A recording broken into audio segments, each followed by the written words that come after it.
શેરબજારમાં આજે શાનદાર શરૂઆત થઈ હતી। મંગળવાર 20 ઓગસ્ટના રોજ બીએસઈ સેન્સેક્સ 297 પોઈન્ટના વધારા સાથે 80,722 પર ખુલ્યો હતો અને એનએસઈ નિફ્ટી 76 પોઈન્ટના વધારા સાથે 24,648 પર ખુલ્યો હતો। દેશની રાષ્ટ્રીય રાજધાની દિલ્હી સહિતના એનસીઆરના ઘણા વિસ્તારોમાં આજે ભારે વરસાદ થયો હતો। ભારે વરસાદ બાદ લોકોને ગરમીથી રાહત તો મળી, પરંતુ અનેક વિસ્તારોમાં રસ્તાઓ ઉપર પાણી ભરાઈ ગયા હતા। આ તરફ કેટલીક જગ્યાએ તો પાણી ભરાઈ જવાથી વાહનો ડૂબી ગયા હતા, જેના કારણે અનેક જગ્યાએ ટ્રાફિક જામની સમસ્યા પણ જોવા મળી હતી।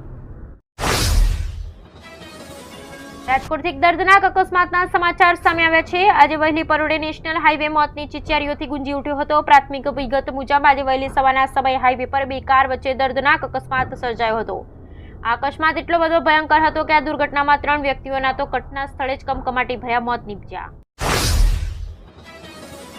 મધ્યપ્રદેશના છતપુરમાં એક મોટો અકસ્માત થયો છે। ઓટો અને ટ્રકની અથડામણમાં 5 લોકોના મોત થયા છે, જ્યારે 6 જેટલા લોકો ઘાયલ થયા છે। હાલ ઘાયલોને સારવાર માટે જિલ્લા હોસ્પિટલમાં દાખલ કરવામાં આવ્યા છે। રાજ્યમાં હાલ નહિવત વરસાદની સ્થિતિ વચ્ચે હવે ફરી એકવાર હવામાન નિષ્ણાત અંબાલાલ પટેલે આગાહી સામે આવી છે। અંબાલાલ પટેલે આગામી દિવસોમાં ભારે વરસાદની આગાહી કરી છે। અંબાલાલ પટેલની આગાહી મુજબ રાજ્યના અનેક વિસ્તારમાં 23 ઓગસ્ટથી રાજ્યમાં ભારે વરસાદ થશે। આ સાથે 23 થી 26 ઓગસ્ટ ગુજરાતમાં સારો વરસાદ થવાની આગાહી અંબાલાલ પટેલે વ્યક્ત કરી હતી। આજે રાજ્યના કેટલાક જિલ્લાઓમાં હવામાન વિભાગ દ્વારા વરસાદની આગાહી આપવામાં આવી છે, જે મુજબ આજે રાજ્યના વિવિધ જિલ્લામાં ભારેથી મધ્યમ વરસાદ પડી શકે છે। ખાસ કરીને સૌરાષ્ટ્રના જિલ્લાઓમાં અને દક્ષિણ ગુજરાતના જિલ્લાઓમાં આજે વરસાદ પડવાની સંભાવના છે। 21 અને 22 ઓગસ્ટના રોજ હવામાન વિભાગ દ્વારા દક્ષિણ ગુજરાતના અનેક જિલ્લાઓમાં વરસાદની આગાહી કરવામાં આવી છે, જેમાં નવસારી, વલસાડ, દમણ અને દાદરાનગર હવેલીમાં ગાજવીજ સાથે વરસાદની ચેતવણી આપવામાં આવી છે।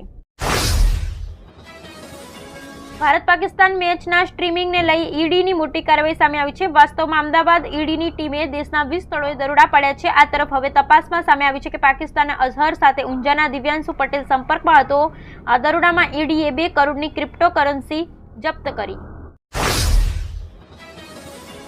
ઘણા રાજ્યોમાં વરસાદનો કહેર જોવા મળી રહ્યો છે, તો ઘણી જગ્યાએ પૂર જેવી સ્થિતિ સર્જાઈ છે। દરમિયાન ભારતીય હવામાન વિભાગે ઘણા રાજ્યોમાં ભારેથી અતિભારે વરસાદની ચેતવણી આપી છે।